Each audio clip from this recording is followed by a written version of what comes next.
ይሄንን ጥፋት ያደረጉት የታጠቁ ኃይሎች ናቸው። ሀገሩ ላይ ስንኖር ጉሳ አብረን የምንሰራው አረም ቢኖር አብረን የምንሰራው ሸንጎ አብረን የምንጠጣው አብረን ምን ሰው ቢሞት አብረን የምንቀባበረው ለቸገረ በሬ ተለማምን የምንሰራው እኛ አንድ ነን። ሙስሊም ክርስቲያንም እዛው ተወለድን እዛው ያደግን አንድ ነን። አያቶቻችን አባቶቻችን አብረው የቆዩ ነው። አንድ ነን። በጣም ፍቅር አለን። አንዳንድ ሰዎች እኛን ለማጣላትና እኛን ለማገናኘት ይሞክራሉ። ያሰኮ ህዝብ በጣም ፍቅር ስለሆነ እነሱንም አይቀበላቸው።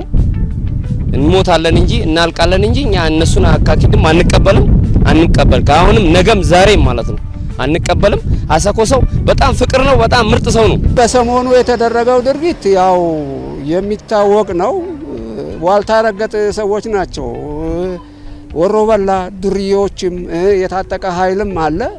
ላሰኮ ህዝብ ይሄ አይመጥነውም ብዬ ነው የምለው። ምክንያቱም ሰው አብሮ የኖረ ነው፣ የተጋባ ነው፣ የተዋለደ ነው፣ የተጋመደ ነው። ማንንም ከማንም ልለይ አይችልም።